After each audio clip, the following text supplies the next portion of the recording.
दोस्तों, एक नया जमाने का एजेंट आई है। ना कोट, ना ब्रीफकेस, ना सनग्लास, सिर्फ एक रिंग लाइट और एक ब्लॉगिंग कैमरा। आजकल स्पाई भी सोशल मीडिया से वायरल हो रही है। Hello friends, this is Chandan. Welcome to my channel, जहां हम इन्वेस्टिगेट करते हैं हर गंदाराज। क्या आप रेडी है इस मेस्ड अप दुनिया में घुसने के लिए? तो लाइक ठोकिए, सब्सक्राइब बटन दबाइए और देखिए कैसे ये कहानियां दिल को झंझोर के रख देती है। Let's begin. ज्योति मल्होत्रा की स्टोरी ड्रामा और देशद्रोह का एक परफेक्ट मिलन है। बेसिकली इन्फ्लुएंसर्स की हीरोइन है ज्योति मल्होत्रा। नाम याद रखिए, क्योंकि इस नाम ने दोस्तों रील्स बनाने के चक्कर में राष्ट्र की रील बना दी। ज्योति मल्होत्रा एक ट्रैवल ब्लॉगर ने अपनी देशभक्ति की थोड़ी अलग ही परिभाषा दी। मतलब देश की रक्षा की जगह देश की खौफनाक खबर पाकिस्तान को दे दी। क्या बात है! इंस्टाग्राम यूट्यूब पे भारत माता की जय बोलती थी, पर असलियत में पाकिस्तान हाई कमीशन की जय कर रही थी। क्या लगता है आपको, ये है स्वदेश या राजी का सीक्वल? चाय लीजिए, पॉपकॉर्न पकड़िए, क्योंकि ये स्टोरी है बहुत झक्कास। मैडम ने पाकिस्तान के साथ full fledge spy package sign कर लिया था। अब इसको बोलते हैं डेडिकेशन। जमीन से जुड़ा, लेकिन पाक एजेंट से ज्यादा जुड़ा। ज्योति मल्होत्रा ने क्या किया? अपने ही देश के आर्मी के मूवमेंट्स, डिफेंस पोस्ट और मिलिट्री एक्सरसाइज के वीडियोस पाकिस्तान के एजेंट्स को भेजना शुरू किया। और हाँ, ये कोई ईमेल या पोस्ट कार्ड से नहीं, encrypted apps like WhatsApp, Telegram, Snapchat. वाह बहन, प्राइवेसी का इतना ख्याल तो अंबानी भी नहीं करता। क्यों किया? पैसा, शोहरत और अपनी जिस्म की प्यास और पाकिस्तान के एक प्रेमी एहसान उर रहमान एलियस दानिश के लिए एक हाई कमीशन की बंदा जो अंदर से आईएसआई का प्रीमियम क्वालिटी स्पाई था। क्या आपको याद है वो क्लासिक मैगी एड, 2 मिनट में कुछ भी हो सकता है? बस ये लो, 2 मिनट में मिलिट्री इंफॉर्मेशन पाकिस्तान पहुंचा दो और बाकी टाइम पे ब्लॉगिंग करो। फुल पैसा वसूल कैरियर। मैडम ने यूट्यूब पे ट्रैवल ब्लॉगिंग शुरू किया था, पर डेस्टिनेशन क्या चुना? Army camps, cantonments area, borders area और रेस्ट्रिक्टेड जोन। मुझे आप बताइए, आप जब ट्रैवल प्लान बनाते हैं तो आप क्या सोचते हैं? गोवा, मनाली या लेह लद्दाख? लेकिन मैडम के ब्लॉग्स में थे life near Indian army base, visuals from defence export. भाई, ये ट्रैवल ब्लॉग है या सर्विलियंस फुटेज? क्या ये सब इत्तेफाक था? नहीं दोस्तों, ये सब एक केयरफुली क्राफ्टेड एस्पेनेज प्रोजेक्ट था, जिसमें कैमरा, ड्रोन नहीं, मोबाइल कैमरा और ब्लूटूथ रोमांस चालू था। इन्वेस्टिगेटर्स ने बताया, मतलब इंडियन इन्वेस्टिगेटर ने बताया, ये ब्लॉग्स पाकिस्तान इंटेलिजेंस को लाइव विजुअल की तरह मिल रहे थे। और आप सोच रहे हैं एक रील से क्या फर्क पड़ता है? भाई, अगर एक रील से टिकटॉक बंद हो सकता है, तो एक रील से सेना की सीक्रेट भी लीक हो सकता है। और अब आते हैं मैडम के इमोशनल एंगल पे, जहां प्यार, पैसा, दिल और पासपोर्ट मिल जाए, वहां क्या हो सकता है? ज्योति का अफेयर शुरू हुआ एहसान उर रहमान के साथ। पाकिस्तान हाई कमीशन के एक बंदा दानिश नाम से इंडियन सोसाइटी में घुस गया था और मैडम फुल फोमो मोड में थी। फोमो मतलब fair of missing out. FOMO mode में थी। इस दानिश के बिना बाली भी खाली खाली लगती थी। हाथ में बैंगल्स और बैग में डॉक्यूमेंट्स। ज्योति ने दानिश के साथ सिर्फ रोमांटिक डिनर नहीं किया, बल्कि कॉन्फिडेंशियल मीटिंग भी बाली, थाईलैंड, चाइना और इवन पाकिस्तान में भी की। और अगर आप सोच रहे हैं कैसे ये पता चला, भाई आईबी ने उनका travel history, hotel records, chat backups, bank transaction सब निकाल दिया। और हाँ, चैट में कोड नेम्स भी थे, दानिश किंग और ज्योति क्वीन। भाई, ये तो नेटफ्लिक्स का एपिसोड 2 लग रहा है, क्वीन ऑफ स्पेनज। एक स्पाई अकेले नहीं चलता, उसके पास एक नेटवर्क होता है। ज्योति के कॉन्टैक्ट लिस्ट में पाकिस्तानी इंटेलिजेंस के टॉप नेम्स थे, आलिया बान, राना सहवाज, शकीर। सबको अलग अलग नाम से सेव किया गया। एक को तो जात रंधावा, दूसरे को मोटिवेशनल गुरु। क्या सीन है बहन! फोन कॉन्टैक्ट या रियलिटी शो का कंटेस्टेंट लिस्ट। और हाँ, ये सब सिर्फ फोन तक लिमिटेड नहीं थे। ज्योति इनके साथ रेगुलरली इन पर्सन मिलती थी, दिल्ली, काठमांडू और दुबई में। उसकी सोशल मीडिया फॉलोअर से ज्यादा तो आईएसआई वाले उसके क्लोज कॉन्टैक्ट्स में थे। क्या नेटवर्किंग स्किल्स है बहन की! एक बोनस ट्विस्ट भी है, ज्योति को एक दूसरे स्पाई के साथ भी देखा गया, जिसने पहलगाम अटैक के बाद पाकिस्तान हाई कमिश्नर में केक डिलीवरी किया था। Cake after a terror attack. Spy gang का सोशल सर्कल भी था, राइट? ज्योति मैडम ने क्या सोचा था कि एनक्रिप्टेड ऐप से बात करने से सब सेफ हो जाएगा? टेलीग्राम, स्नैपचैट, डिसअपियरिंग मैसेजेस, सब कुछ किया मैडम ने। पर क्या भूल गई थी कि इंटेलिजेंस एजेंसी का नाम है रॉ। रॉ कुक्ड नहीं। वो कहते हैं ना, डेटा के साथ खेलोगे तो डेटा तुम्हारा बैंड बजा देगा। इन्वेस्टिगेशन में मैडम की हर चैट, हर डिलीटेड मैसेज रिकवर हो गई।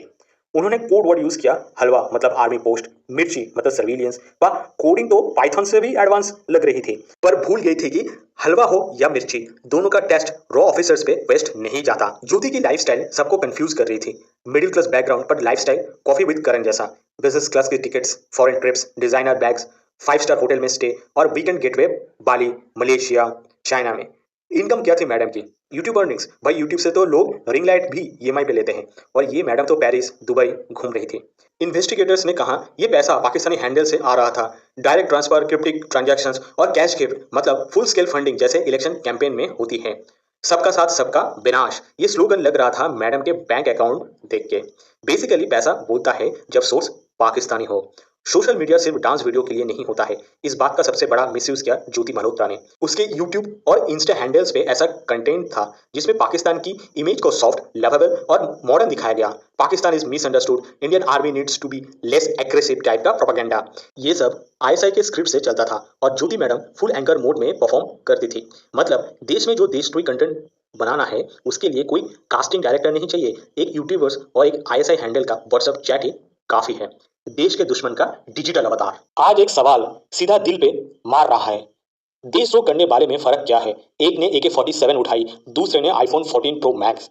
एक ने गोलियां चलाई, दूसरे ने इंफॉर्मेशन लीक की।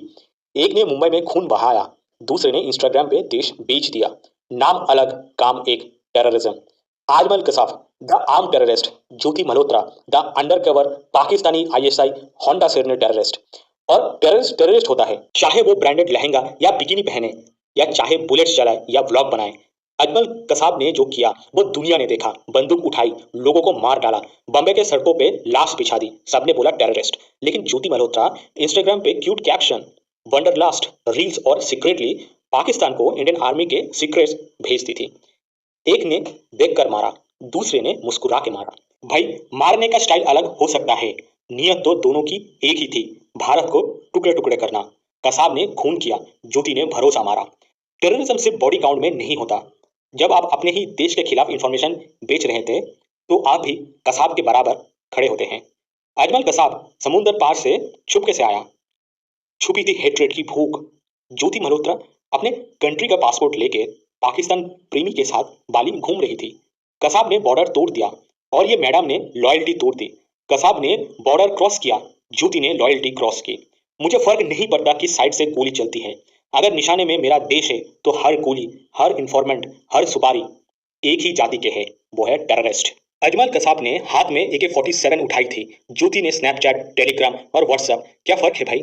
एक गोली मार रहा था, दूसरी मैसेज भेज रही थी, लेकिन दोनों की टारगेट लिस्ट सेम थी, इंडियन सोल्जर्स। देशद्रोह सिर्फ जंगल में नहीं होता, आजकल तो इन्फ्लुएंसर स्टूडियो में होता है। एक कसाब की फांसी हुई और दूसरी भी अब जेल के अंदर है, और दोनों के लिए एक ही लाइन, देश बेचने वाले को कभी माफी नहीं मिलती। कसब पे तो पूरा देश चिल्लाया हैंग हिम, पर ज्योति मल्होत्रा के लिए कुछ लोग कह रहे हैं अरे इतनी बड़ी बात नहीं है, सी वॉज ब्रेन वॉश्ड। भाई क्या तुम्हारा दिमाग खराब हो गया है? केशव के हाथ में बंदूक थी, ज्योति के हाथ में मोबाइल, लेकिन दोनों ने भारत के सेनाओं की जान के साथ खेला। तो सिंपैथी क्यों और किसको? उसको जो पाकिस्तानी इंफ्लुएंस के लिए देश की इज्जत का तमाशा बना रही थी। आजमल कसाब फांसी चढ़ गया, ज्योति मल्होत्रा अभी सिर्फ अरेस्ट हुई है, बाकी सब तो ऑनगोइंग इन्वेस्टिगेशन बोल के छुपा दिया गया है। एक टेररिस्ट की विजिबिलिटी काफी थी इसलिए उसे लटका दिया, दूसरी ने स्माइली भेज कर इंफॉर्मेशन दिया, इसलिए क्या उसके लिए अलग लॉ है? टेररिज्म के लिए सूट या सलवार दोनों वैलिड ड्रेस कोड होना चाहिए। देशद्रोह में जेंडर नहीं देखा जाता, नियत देखी जाती है। सो नेक्स्ट टाइम कसाब या ज्योति दोनों को एक ही नाम दिया जाए, वो है टेररिस्ट। जब देश की जमीन पे गद्दारी होती है तो फांसी का रस्सी जेंडर न्यूट्रल होना चाहिए, कसाब हो या ज्योति मल्होत्रा।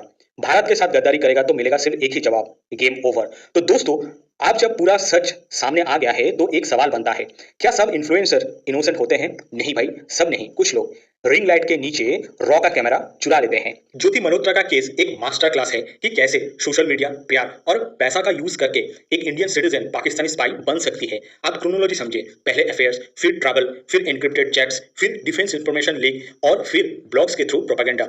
वाह, एकदम बॉलीवुड का स्टोरी।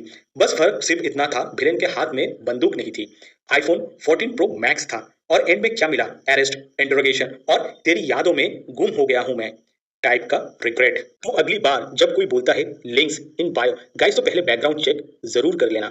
और हाँ, ज्योति मल्होत्रा के जैसे लोगों के लिए सिर्फ एक ही मैसेज, देश से बड़ा कोई कंटेंट नहीं होता। कमेंट्स में लिखिए और बताइए क्या पनिशमेंट होनी चाहिए ऐसे इन्फ्लुएंसर्स के लिए। With this note let's wrap up this video for today. Thank you guys for watching this video till the end. आपसे मुलाकात होगा नेक्स्ट वीडियो पे। Till then bye.